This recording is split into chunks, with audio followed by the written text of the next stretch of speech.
Señor director, fundador, alma mater del CIO y seguramente también, como él decía, quien ha iniciado o ha seguido el camino, ¿no?, de la investigación aquí en Olavarría. Agradecemos también la presencia allí del señor que ha venido de la ciudad de las Diagonales, para estar aquí presente, así que muchas gracias, doctor. Muchas gracias también a la gente que fue llegando, que no habíamos saludado, que no habíamos visto hoy cuando arrancábamos. Se ha nutrido el Salón de la Área, así que es un gran gusto, un gran honor, un gran privilegio. Dos cositas antes de presentar al señor que va a continuar con esto de charlar, con esto de mostrar evidencias, ¿no?, sobre lo que ustedes incluso estaban preguntando, la existencia más allá de nosotros. El CIO se reúne semanalmente en la biblioteca, en la centenaria biblioteca 1 de Mayo de la calle Dorrego 2557, así que ahí también pueden participar. El día santo, Daniel, ¿cómo? ¿Qué día se reúnen? O Mariano, ¿qué día se reúnen? No sé. Un viernes de cada mes lo anunciamos siempre en nuestra página de Facebook. Ah, está bien, está bien. Entonces, ese es el sitio de reunión, la biblioteca 1 de Mayo. Y también tenemos para ofrecerles, como decía Mariano, la revista gratuita a través del WhatsApp, la revista del Centro de Investigación OVNI en formato digital. Pueden pedirla, pueden solicitarla al WhatsApp, obviamente característica local, 2284 55 0021. 55 0021.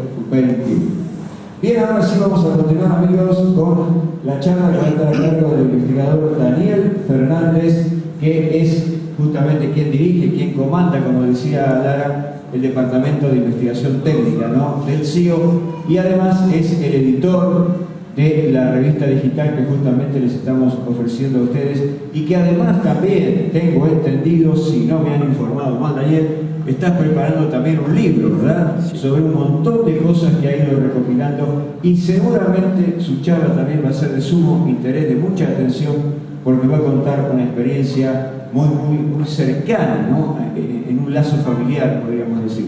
Así que los voy a invitar a recibir con un fuerte aplauso, mis queridos amigos, al señor Daniel Fernández.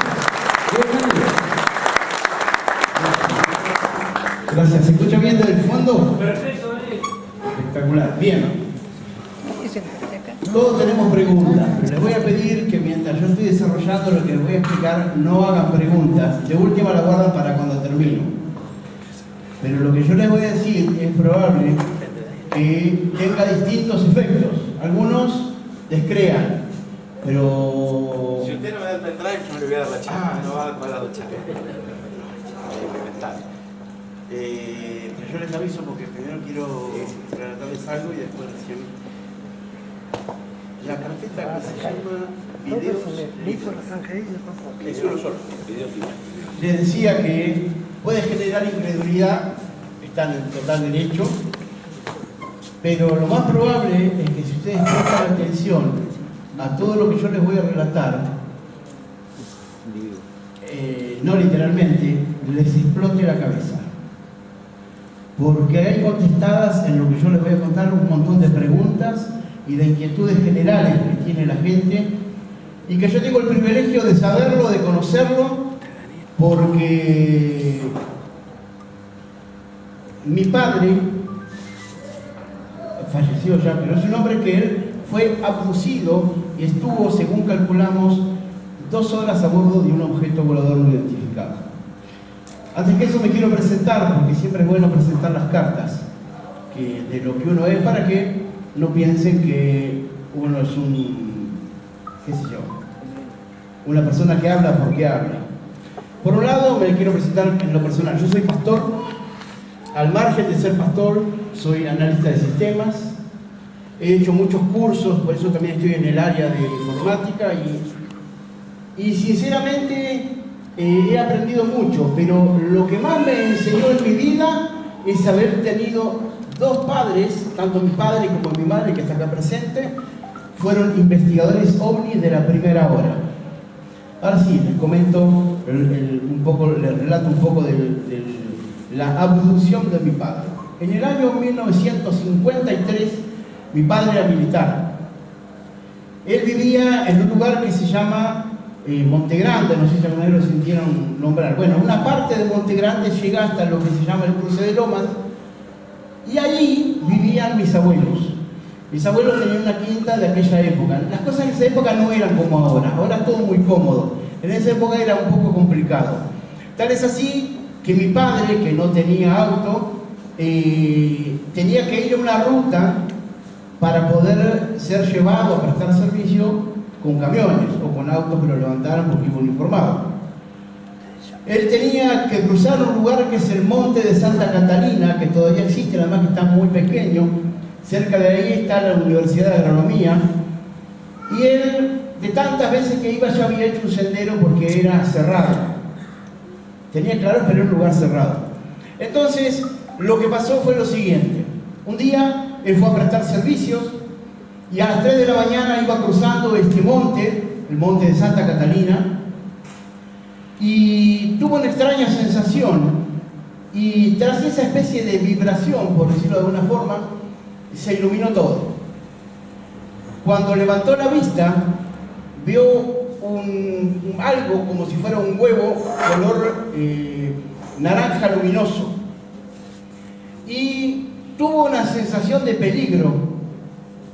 Y como todo hombre que anda con un arma se ve en peligro, lo primero que atinó, o pensó por lo menos, fue a sacar el arma. En ese tiempo les daban una pistola calibre 45 Ballester Molina, era la marca de la que le daban. Y ahora, ¿qué pasó? Cuando él tuvo la intención de tomar el arma, perdió el impulso de tomarla y se dio cuenta de que el cuerpo no le respondía. No solamente se dio cuenta que el cuerpo no le respondía, sino que también comprendió que empezaba a perder el conocimiento. Cuando tomó conciencia después de eso, no hay registro de los tiempos, pero estuvo un tiempo inconsciente. Él se despertó creyendo estar parado, mirando hacia un lugar donde había un símbolo, que era un círculo y detrás 3, lo que hoy llamaríamos naves cigarro, para el que alguna vez vio. Y si no, como si fueran 3 puros, 3 habanos detrás. Todo del mismo color. Las paredes, parecía que la luz venía de las paredes, pero no encandilaban ni nada de eso. Entonces él fue tomando conciencia de dónde estaba y se dio cuenta que tenía 2 personas, una a la diestra y otra a la siniestra. Y al hacer eso también se dio cuenta que estaba en posición horizontal. Estaba acostado en una camilla. Entonces, cuando él reaccionó y los miró, la camilla empezó a moverse y quedó de pie. Estas 2 personas que estaban al lado de él, el que estaba a la derecha medía, según mi padre, 1 metro más o menos, y era lo que hoy se conoce mucho por los hombres grises, con una ropa adherida al cuerpo, una cabeza muy abultada, unos ojos negros grandes, no naturales, no como los nuestros, sino muy... No hay cosas en nuestra tierra que tengan ojos similares, no sé si es algún insecto, pero así era, ojos muy extremadamente grandes con relación a lo que nosotros estamos acostumbrados. Estaba su ropa, o lo que tenía era de color gris, y su piel también era de color gris. Después toma conciencia del otro, y al mirarlo, él ya estaba de pie. Mi padre medía 1,70 metros. Al mirarlo, para poder verlo a la cara, tuvo que levantar la vista. Según el cálculo de él, medía más o menos de 2,20 metros para arriba. También estaba vestido como si fuera algo de goma pegado al cuerpo, y era de un color gris, pero muy verdoso. Y las pantorrillas eran transparentes. Las pantorrillas, esta parte de la pierna era transparente. Y los pies eran del mismo material que la ropa. La cabeza también era grande, pero no tan grande como la del otro, era menos grande. Y los ojos muy rasgados, grandes, como dibujan los japoneses los dibujitos animados ahora, muy grandes, no naturales para nosotros, pero era también calvo los dos, su cabeza también era mucho más grande, pero no tan grande como la del más pequeño. Digamos que tenía mucho más de nosotros que el otro más chico. Estos hombres no le pronunciaron una palabra, pero él, lo que él sentía, lo que él entendía, es que estaba entre amigos. No sintió en ningún momento ningún rechazo, ni miedo tampoco, sino que él los veía como si fueran seres humanos. Por eso, cuando empiezo a contarles esto, yo digo que eran personas. Porque la calidad de persona, un ser humano la puede perder también.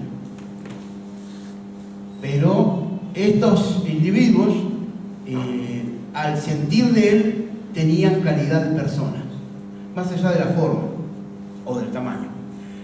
Después le indicaron, él lo seguía como si fuera un niño que sigue a los adultos, porque como que no tenía voluntad propia de decir no quiero, pero además él quería ir donde ellos iban porque se sentía bien. Entonces el más grande le puso la mano en el hombro y el más pequeño en la espalda y lo hicieron pasar a otra habitación, en una habitación estilo circular. Lo hicieron, lo acercaron a una pared y de la pared, como si fuera de goma y se estirara, surge un asiento.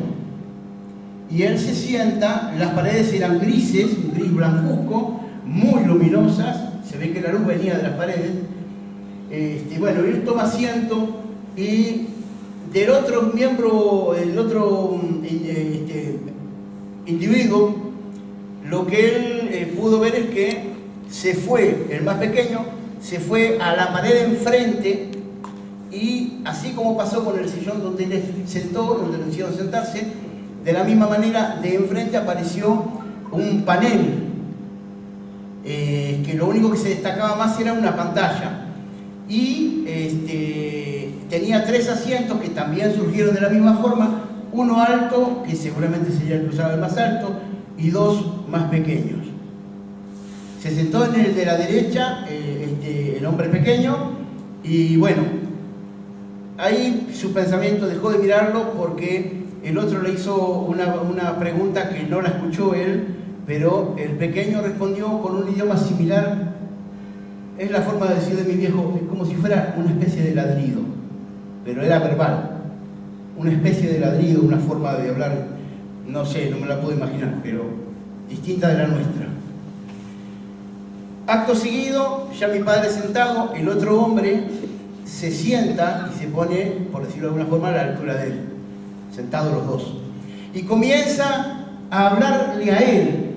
Y él, tiempo después, se da cuenta que no está usando la boca, sino que él está entendiendo en su cabeza.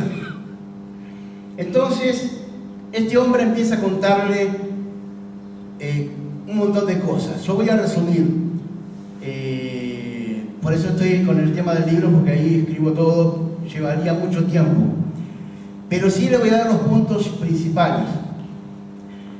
Por eso yo decía que esto puede hacerles explotar la cabeza, porque es algo que hay conceptos que tiene la civilización nuestra, a través de la ciencia que nosotros tenemos, que están muy errados. Entonces yo les voy a contar. Le dijeron de dónde veníamos nosotros. Nosotros siempre nos preguntamos, ¿y nosotros cómo aparecimos acá? ¿De dónde somos? Se lo voy a resumir.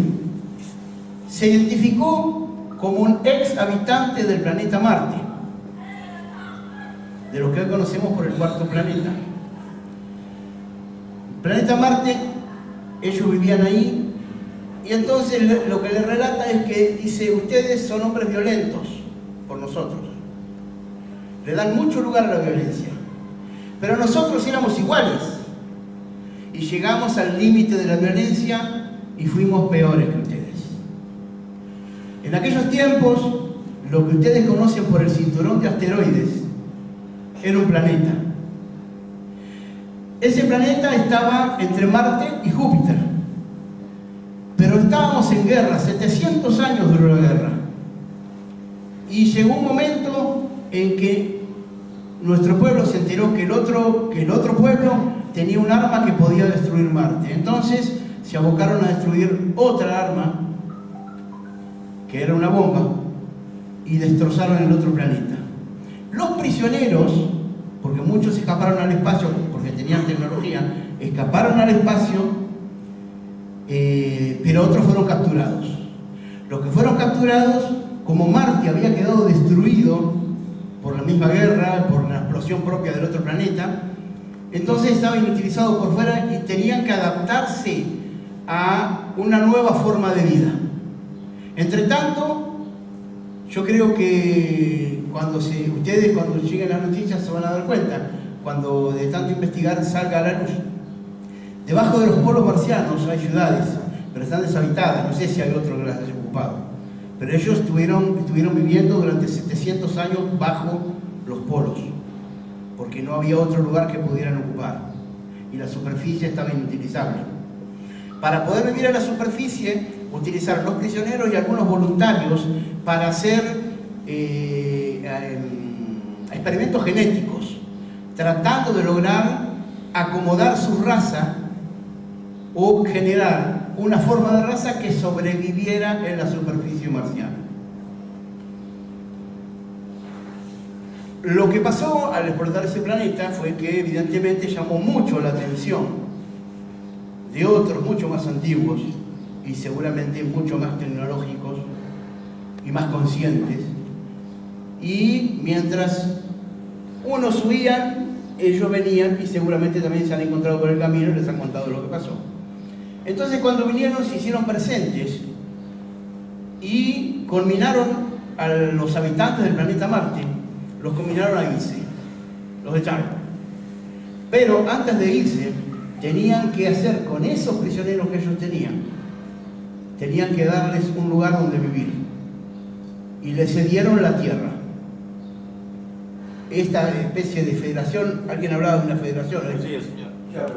Ajá. Federación Galáctica. Esta federación, que no es más que un conjunto de mentes un poco ordenadas que tratan de llevar el control a las cosas para que no se exceda a nadie, esta gente los conminó a retirarse, pero antes de eso tenían que, digamos, los marcianos,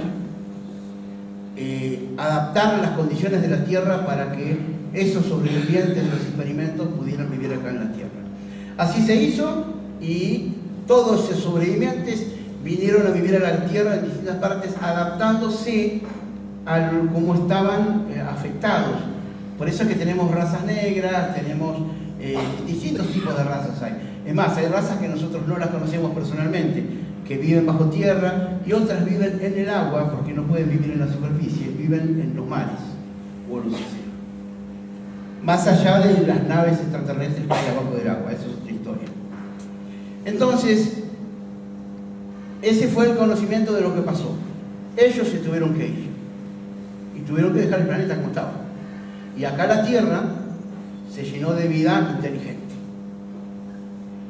Por eso hay tantas razas. Es imposible que de una persona blanco y negro, natural, salgan distintas razas. No puede ser, ¿no? Si no hay una combinación no puede existir eso, a menos que se haga genéticamente. Pero en el caso sí fue eso lo que pasó. Por eso es que, por ejemplo, los africanos tienen muchas más capas de piel que nosotros, porque tienen que resistir en lugares desérticos. En África nosotros vivimos, pero la pasamos muy mal, porque no es lo mismo que ellos que andaban sin ropa. Bueno, pero no me quiero extender demasiado. Sí quiero seguir con el relato. Bueno, le explicaron eso, le explicaron otras cosas, pero en un momento determinado también le dijeron que esa federación estaba presente en nuestro sistema solar y que iba a estar siempre, porque era la única forma de controlar las cosas. Así como nosotros pretendemos llevar la oportunidad a otro lugar para que formen su grupo CEO, por ejemplo, porque nosotros trasladamos esa información, ellos donde van también ponen, por decirlo de alguna forma, una embajada, no sé, pero no acá, está allá en el espacio. Ahora, lo siguiente fue cuando mi padre le preguntó que si tenían muchas naves como las que ellos tenían. Este hombre le dio una directiva al otro hombre y la nave se volvió transparente. Y entonces mi padre pudo ver que estaban sobre la luna, no pisando la luna, sino en la órbita. Y se sorprendió. Estamos hablando de un hombre de 1953, que era 20 y pico de años tendría. No era un hombre de hoy actual que tiene internet, que ve fotos de la luna en esa época. Estaban descontaminados por cualquier medio. No había acceso. No tenía la información que nosotros tenemos. Entonces, le mostraron eso. Entonces él se sorprendió. Y más le sorprendió que salían hacia distintos lugares cientos de naves de la luna. Entonces él le preguntó que cómo era eso, cómo podía ser, que cuántas naves había. Entonces le dijeron, hay millones. Él había una vez oído hablar de Plutón, del planeta Plutón. Entonces le dijo, ¿y llegan hasta Plutón? Entonces se puso en movimiento el vehículo y rapidísimo llegaron hasta Plutón, y cuando pasaban por los planetas le decían, esa es una nave que tiene millones de naves adentro. Esa es una nave que tiene millones de naves adentro. Y así sucesivamente, hasta que llegaron a Plutón. Y la nave que había en Plutón y al lado de Plutón, la lógica de nuestra ciencia dice que es imposible, pero también le explicaron por qué. Justo al lado de Plutón había un vehículo esférico del mismo tamaño que Plutón.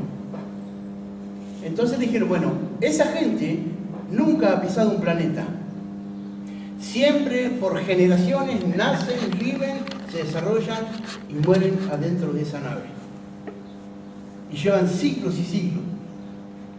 Imagínense que la cabeza de mi viejo le explotaría, porque el tipo normal que le digan esas cosas, y en esa época, bueno, creo que lo más tecnológico que se ha oído hablar en aquella época era del viaje a la luna de Julio Verne, el famoso libro, y bueno, y cosas de ese estilo, pero verlas personalmente. Pero mi padre no se sentía ni bien ni mal, estaba extasiado. Entonces, ahí le recuerdan que hay millones de naves en nuestro sistema solar.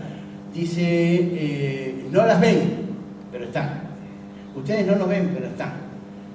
Nosotros, porque mi papá se quería quedar, él quería quedarse, quería estar más tiempo, que lo lleven, quería seguir viajando. Imagínense, cuando salía en bicicleta, qué sé yo, cuando tenía en un caballo, y resulta que de repente en una nave que te lleva tan rápido y tan lejos. Mi viejo tuvo ese privilegio de ver lo que yo todavía nunca pude. Bueno, pero me lo transmitió. Y bueno, así fue cuando llegó el momento que le dijeron, y acá viene, esto sí se lo quiero transmitir y no puedo dejarlo afuera. A mi padre le dijeron lo siguiente: hubieron muchas civilizaciones antes que ustedes, todo del mismo origen, pero muchas civilizaciones antes de ustedes, y todas fracasaron porque hicieron pactos. ¿Cómo pactos? Hicieron pactos.